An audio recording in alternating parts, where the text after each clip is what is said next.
back to the show. My next guest is a cover model. Look at that. There you go. That's nice. Like two women and... There's like more guys whistling at that than women. The women were just shocked. They went, oh, yeah, that's him. Please put your hands together and welcome Christian Marchegiani, ladies and gentlemen. Come on down, mate. All right, there you go. Now, you're into the fitness, which is why you're on the cover. So if the girls want to see, just Google you. Have you ever been Googled before by a girl? You'd get... I've Googled myself. Yeah? I think everyone has. You know, you want to know where you rank. Well, there's not too many Christian Marchegiani. Yeah. No, what's that, Italian, is it? It's Italian, yeah. But look, you're you know, enshorting it to Christian M is quite fine. When I did the show on Channel 9, they you know, they were having a hard time pronouncing Marchegiani. Yeah. So whereas if it was on SBS, they would have been the subtitles. Been exploiting that, wouldn't they? Oh yeah, hey, Christian Marchegiani. Yeah, Les Murray would have pronounced it properly. But you know, Channel 9, you know, they were having a hard time with it, and I said, look, just shorten it to M, and they just said, look, thank God for that. Yeah. You know, they were quite happy that you know, that I did that, so no problem. Well, but your Italian background, you would have grown up with a lot of pasta and fatty food, no doubt, wouldn't you? Yeah, well, that's yeah, and that was the problem. That's what actually, because I didn't always look like that. No. Well, it takes a lot of work. A lot of people don't realise that, do they? To get to our sort of...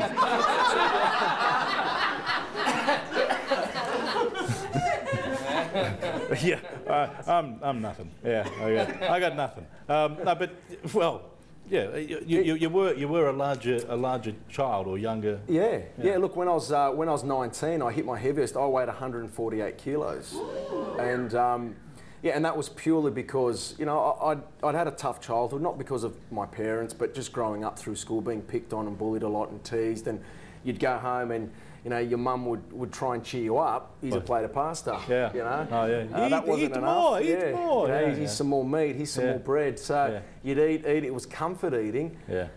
18, 19 years old, I'm looking in the mirror, I'm 148 kilos. I was shopping for jeans at big men's stores. Yeah. And I just thought I shouldn't be doing this at 19 years of age. What was the thing that maybe triggered it for you to think you wanted to turn that around? Was it bullying? Look, you know, being so big, and I was actually quite strong, and I didn't know my own strength. I started getting into a lot of fights, into a lot of trouble, and it got worse and worse, and I ended up getting in trouble with the law. Well, were you winning the fights or losing? You know what? You never win. Yeah. You never win. Yeah. You think you do, but looking back on it, you never actually win. And I'd gotten in trouble with the law, and the judge said to me, he said, son, he said, you got two options. There's three options. You either go to jail, you join the army, or you join a boxing gym. And that was kind of a light bulb moment for me. Yeah. I was 18, 19, I thought, geez, I could end up in jail here for a long time. And the police were running the police boys clubs, which were where you'd go and do your boxing, and that's where I went and did community service. Yep. Started losing the weight, started feeling good about myself. I had a bit of an attitude, you know, still going to the boxing club like when I first started, and I remember the police officer saying to me, son, you'll be dead by the time you're 21. And I think that was the moment where I just thought, and never looked back. You know, and people say to me, you're obsessed with it, you're crazy about it. And I said, well, yeah, I am. I live by it and I want to die by it. And it was my second chance. So it is hard work. And when I had to do that cover shoot, they gave me 7 days notice. And you know, obviously I kept fit, but you want to look good, you want to give your best. So. Yeah, but you're hiding a lot of your body behind this. Yeah, well, there's a lot of Photoshop there too. Is it? Yeah. You know, and it's black and white, so that always makes you look better. Yeah. And so for 7 days, I didn't drink any water. Yep. So that's no good for you, drinking water. Water, well, you have to... let's get some tips out there right now. Don't drink water. Water is necessary every single day, but... you know, a little trick that you want your abs or your muscles to pop out. You dehydrate yourself, and you don't have any carbohydrates. You just eat protein, 2 meals a day, soup, vegetables, fruit, and okay, I can see why I don't have abs.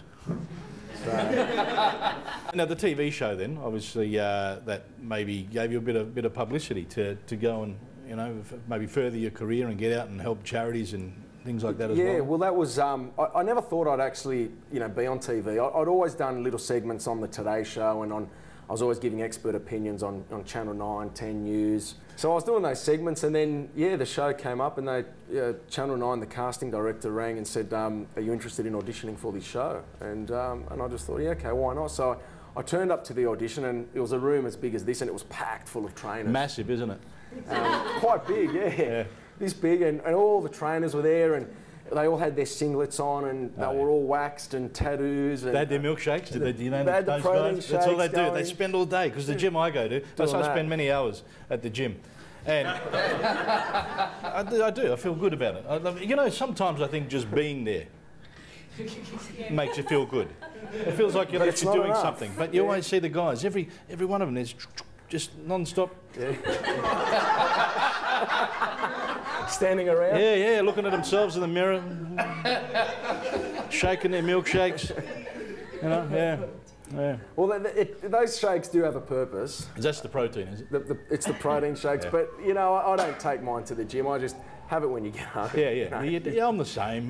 Me and you, we're very similar. Now, you've done the Kokoda Trail as well, haven't you? I did the Kokoda Track. I didn't think I was ever going to do it, and then I got asked. I looked after, how do you say this, kind of, I was minding, like bodyguarding, the daughters of some high-profile businessmen through Lebanon and the Middle East.